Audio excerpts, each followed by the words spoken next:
Welcome to the Tennet Indigenous Wisdom Research Center. I am your host, author Tennet Setegn. In this broadcast series, we explore the profound mysteries within our research. Ethiopian esoteric philosophy and alchemy.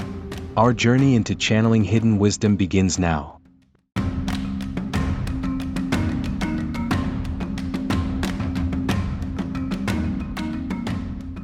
Okay, let's unpack this. Oh, definitely. Because, picture this. You are lying in bed, you're staring at the ceiling, and out of nowhere, you get this, brilliant idea. Right, like a sudden solution to a problem at work.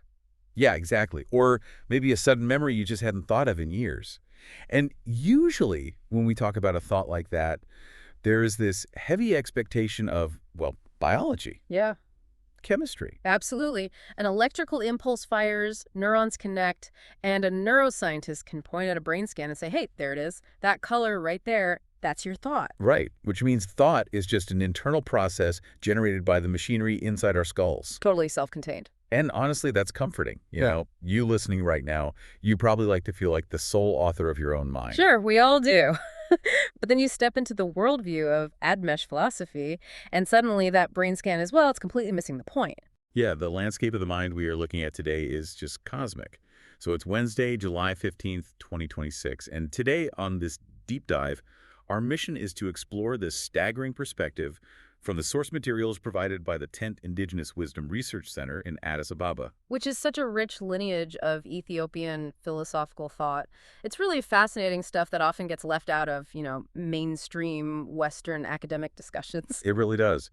We are diving into the Admesh philosophical take on thought, which in their tradition is known as Hasab. Hasab, right. But real quick, before we get too deep into the cosmos, I want to be clear with you listening. We are unpacking a deeply spiritual, metaphysical framework here. Right. We aren't here to endorse this as objective scientific fact or, push a belief system on you. Exactly. Our goal is to impartially report on these fascinating ancient ideas and see how they challenge our modern assumptions. Our goal today is to give you a fast but incredibly thorough understanding of how this philosophy views our minds, our reality, and honestly, our place in the universe. So, getting back to it, what if thought isn't just something your brain does, but a distinct, independent entity that interacts with you? And that specific worldview sets Admesh philosophy apart from so many other ancient wisdom traditions. So let's start with that first big concept, because in this framework, thought isn't an action, it's an entity. Yes, exactly.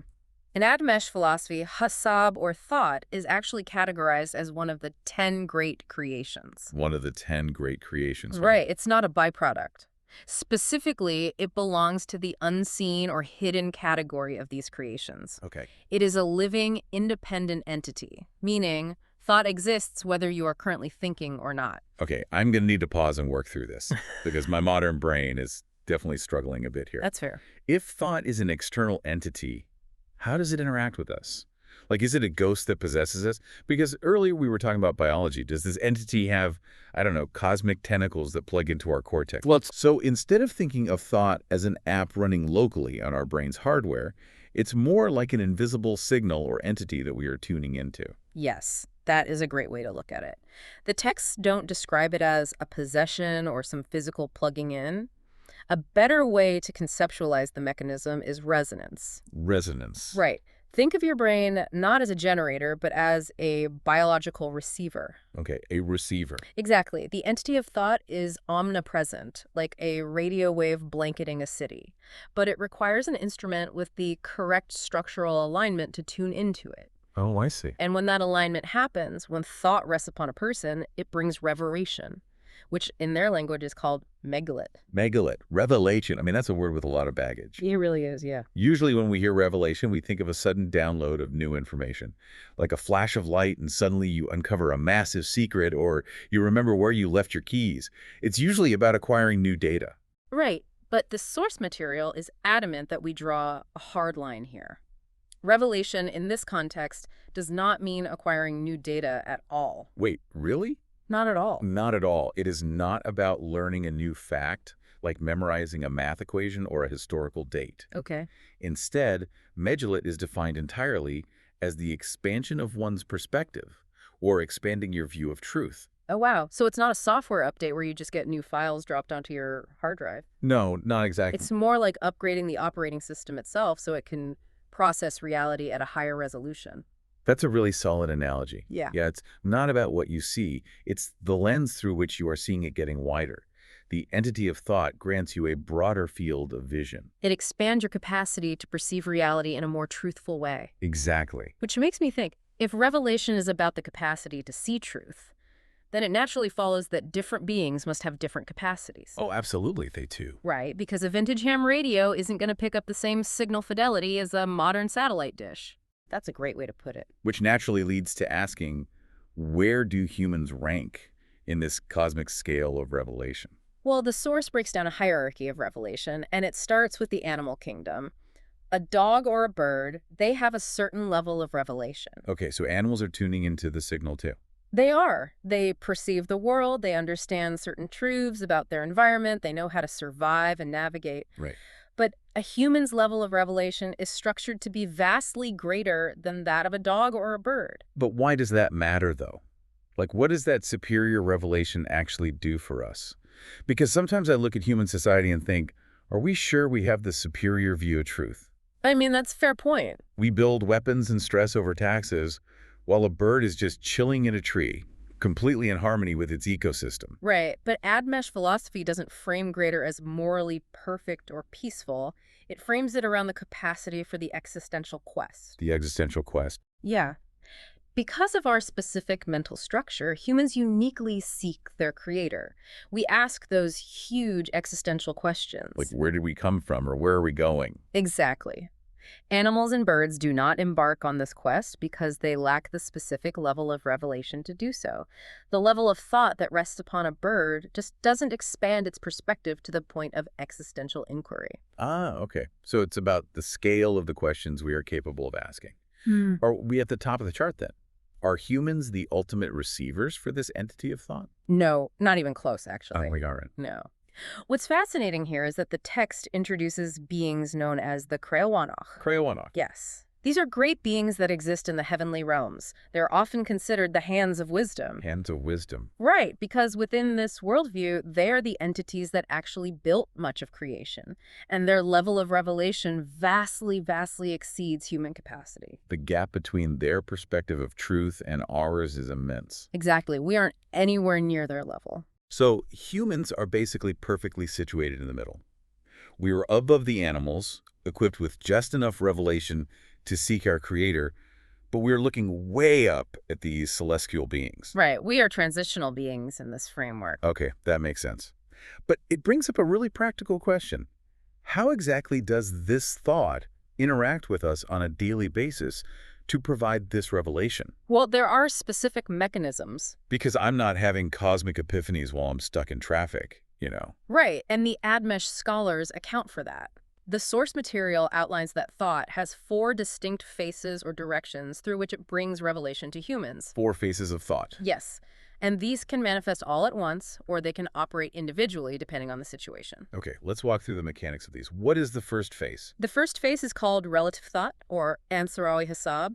This is the process of understanding things through comparison based entirely on previously known information. Okay. Science, books, academia, it all lives here. So standing on the shoulders of the past. Exactly. The source gives a very straightforward illustration. We only know someone is short because we already have the established concept and knowledge of what a tall person is. Without the pre-existing data of tall, the concept of short has absolutely no meaning. Precisely. We measure the world by standing on the baseline of what we've already figured out. It's contrast. It's like how you couldn't truly comprehend what high-speed internet was until you experienced dial-up first. We build new insights by standing on the shoulders of our existing data. That is a perfect modern example, yeah.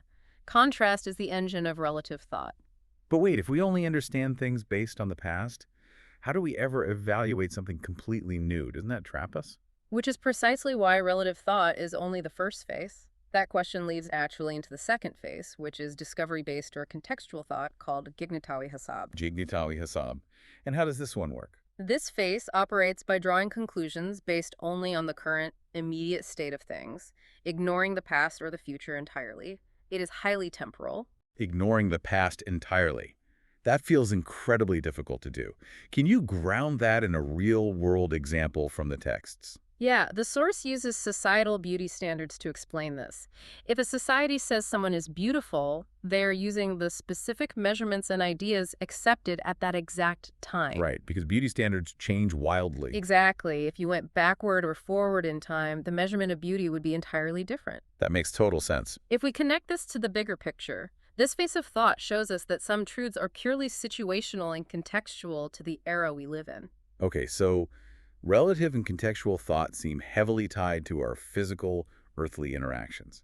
They help us navigate immediate reality. They do, yes. But earlier, we made a huge point about humans being unique because we seek our creator.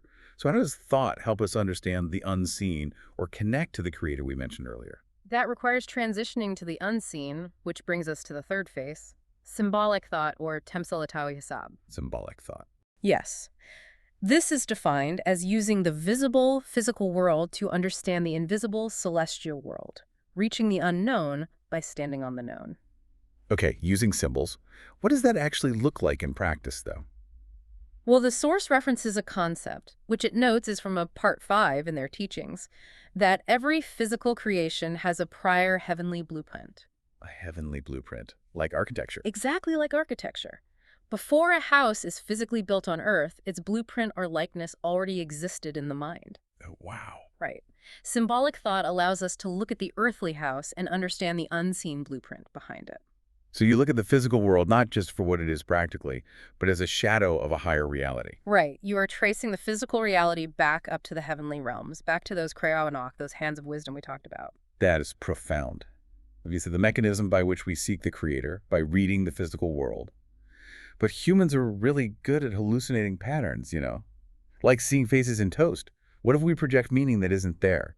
And you've just hit on the exact vulnerability of the human mind, which leads us to the fourth and final phase of thought. Oh boy. What is the fourth phase? Imaginary thought, or Mnabawi-Hasab. These are constructs formed entirely in the mind, often completely untethered from physical reality, and heavily influenced by dreams. Untethered from physical reality.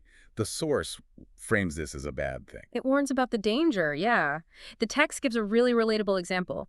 Imagine sitting at home and mentally deciding, so-and-so is exactly this kind of person. Yeah. Completely judging and categorizing them purely within an imagined mental construct. Oh, man. We've all done that. You have an entire argument with a coworker in your head while doing the dishes, and you get genuinely angry at them for things they haven't even said. Exactly. And the danger is that most people operate heavily in this self-created mental world. They use it to interpret if dreams mean good or bad luck, and they build their own reality. Here's where it gets really interesting. Our greatest tool for revelation, the very thing expanding our view of truth, can also be the exact thing that traps us in an imagined reality. It is a huge paradox, because this imaginary reality can often wildly conflict with objective reality, leading people to live entirely within their own illusions. So what does this all mean? Let's synthesize this for you listening. Thought isn't just neurons firing. In Admesh philosophy, it's a cosmic entity that grants us the revelation to seek our origins, and it helps us navigate reality through comparison, context, symbolism, and imagination. Right. It's an incredibly comprehensive system for understanding how we engage with the world, and it leaves you with a really fascinating question to ponder. What's that? Well, knowing that imaginary thought allows us to construct entire realities in our heads, how much of your daily interactions with your friends, your coworkers, or even your beliefs are based on objective reality, and how much is just a blueprint you've built entirely in your own mind? Man, that is a tough question to face. Thank you so much for joining us on this deep dive today. Keep seeking, keep questioning, and expanding your perspective of truth. We'll catch you next time.